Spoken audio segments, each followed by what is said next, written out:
एक समय में एक गांव में रामन्ना नामक एक रेलवे कूली था। रामन्ना उसके बीवी और 2 बच्चों के साथ एक छोटे घर में रहता था। वो रोज की वेतन के लिए रेलवे स्टेशन में सूटकेस और बैग्स को उठाता था। वो अच्छा आदमी था, लेकिन उसकी बुद्धि थोड़ा टेढ़ा था। रामन्ना स्टेशन के प्लेटफॉर्म पे खड़े होके आते जाते प्रयाणिकों को कूली के लिए पूछता था। कूली बाबू, कूली भैया, कूली साहब, ऐसे वो कूली काम के लिए स्टेशन में आते जाते हर लोग से पूछता था। लेकिन रामन्ना को एक भी कूली का काम नहीं मिल रहा था। रामन्ना को सुबह खाने की आदत थी, लेकिन उस दिन कुछ न खाने के कारण वो फीका पड़ गया था। दीवार पे थोड़ा ऐसा झुककर खड़ा था। इतने में एक बुजुर्ग, सुनो बाबू कूली, 4 सूटकेस हैं। ट्रेन के आते ही इन सूटकेसों को उसमें लगाना है। जी साहब, लगा दूंगा। रख तो मैं दूंगा, लेकिन कितना दोगे ये तो बोलिए। हर सूटकेस का 5 रुपए मानकर मैं तुम्हें 20 रुपए दूंगा। क्या 5 रुपए दोगे? तो तुम ही उठा लो ये बैग, जाओ जाओ। सूटकेस का 25 रुपए मानकर 100 रुपए दे दो। क्या सूटकेस का 25 रुपए? मैंने सूटकेस उठाने को बोला है, ट्रेन के बोगी को नहीं। जाओ जाओ। मैंने भी सूटकेस के बारे में ही बात किया, रेल की बोगी की नहीं। 4 सूटकेस का 20 रुपए देता बोला। आया बड़ा है कंजूस आदमी। क्या बोला तुमने? 20 रुपए कम है और मैं कंजूस हूँ? चलो हटो यहाँ से। तुम नहीं हो तो बहुत सारे कूली हैं यहाँ पे। हाँ, बड़े आ जाएंगे लाइन में तुम्हारे इस 20 रुपए के लिए। तुम्हें खुद उठाकर रख देंगे रेल में। जाओ जाओ। इतने में रेल स्टेशन पे पहुंच भी गई और रामन्ना के देखते देखते ही चला भी गया। लेकिन रामन्ना को एक भी कूली का काम नहीं मिला था। एक तो पैसे नहीं थे और दूसरा उसे भूख लग रहा था। इसी कारण रामन्ना को गुस्सा आ गया था अपने आप पे और अपनी परिस्थिति पे। उस गुस्से में वो अपने आप को कोसने लगा। अब करने को कुछ नहीं था, तो इसीलिए रामन्ना ने फैसला किया कि कम पैसों में कूली का काम कर देगा। लेकिन उसे सारे स्टेशन में कोई काम नहीं मिला। ऐसे दिन ढल भी गया और उसे एक फूटी कौड़ी भी नहीं मिली। उसी दुख में वो अपने घर का रास्ता पकड़ा। घर पहुंचते ही पापा के इंतजार में बैठे उनके दोनों बच्चे दिखे उसको। अपने पिता को खाली हाथ देख दोनों बच्चे बहुत निराश थे। अपने बच्चों को ऐसे देख रामन्ना भी दुखी हो गया। दिन ब दिन घटता उसके परिवार का हालत देख रामन्ना अपने आप में रो दिया। एक तरफ उसकी बीमारी बीवी को देख, आज सुबह मिले उस 20 रुपए की कूली कर देता, अपनी बीवी की दवाई तो ना हो पाता, लेकिन कम से कम मैं बच्चों को तो खिला पाता। ऐसे वो अपनी घमंडी नियत को कोसकर कुछ काम ढूंढने के लिए तुरंत रेलवे स्टेशन की ओर भागने लगता है। आधी रात तक काम करने के बावजूद उसे उसके खर्चों के लिए काफी पैसे भी नहीं मिलते हैं। इतने में रेलवे स्टेशन में मौजूद पुलिस आधी रात को रामन्ना को उधर मंडराते हुए देख उस पे शक करते हैं। चोर समझकर उसे पुलिस स्टेशन ले जाते हैं। साहब, मैं कोई चोर नहीं हूँ साहब, मैं एक कूली हूँ साहब। ऐसे उसके कहने के बावजूद पुलिस उसका बात नहीं मानते हैं।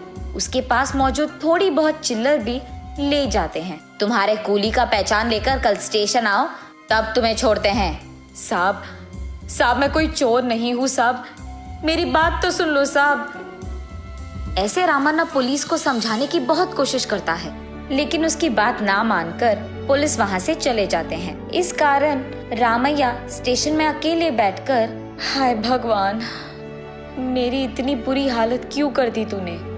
मेरे पास बचे चिल्लर भी उन्होंने ले लिया। आज मैं अपने बच्चों को क्या खिलाऊंगा?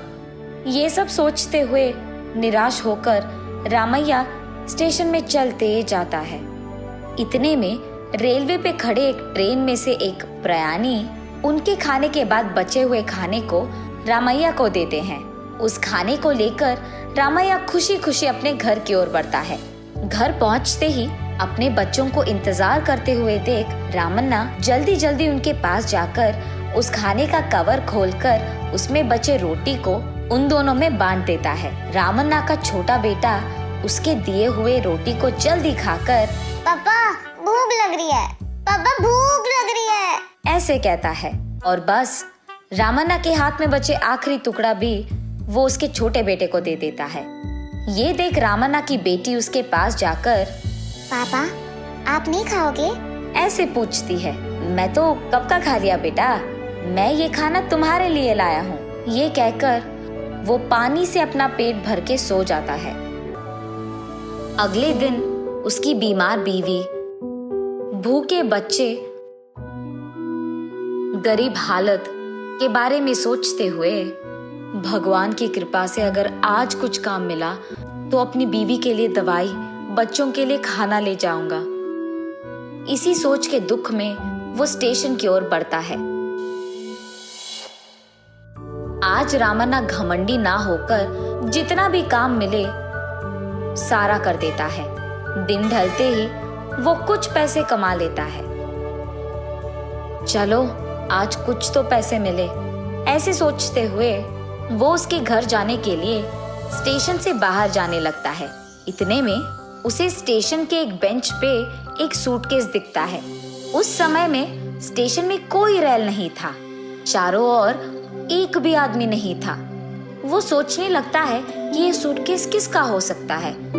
चारों ओर कोई ना दिखने के कारण वो सोचता है कि कोई उसका सूटकेस भूल गया होगा। इसीलिए उस सूटकेस को लेकर वो पुलिस स्टेशन जा पहुंचता है। जो पुलिस उससे कल रात पैसे लिए थे वो उसे वहां दिख जाते हैं। उनके पास जाकर, साहब मुझे ये सूटकेस स्टेशन में मिली है साहब, वहां कोई नहीं था, लगता है कोई भूल गया, आप ही इसको इसके मालिक के पास पहुंचा दीजिए साहब। उसके कारण पुलिस को समझ आता है कि ये चोर नहीं नेक इंसान है। ये देख उससे बोलते हैं, ठीक है तुम घर चले जाओ, हम इस सूटकेस को उसके मालिक तक पहुंचा देते हैं। ऐसे कहकर उसे वहां से भेज देते हैं। उस दिन कमाए हुए पैसों को लेकर रामन्ना उसके परिवार वासियों के लिए खाना लेकर, बीमार बीवी के लिए दवाई भी लेकर घर जाता है। अगले दिन आज पता नहीं कैसे रहेगा, ऐसे सोचते हुए स्टेशन पहुंचता है। पहुंचते ही उसके सामने स्टेशन मास्टर दिख जाते हैं। आ गए तुम, तुम्हारा ही इंतजार कर रहा था मैं। उनकी ये बातें सुनकर रामन्ना डर जाता है। क्या हो गया साहब, क्या मैंने कुछ गलत किया है?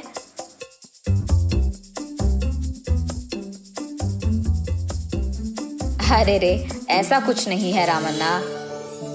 कल रात के तुम्हारे अच्छे काम के लिए तुम्हें तोहफा मिला है।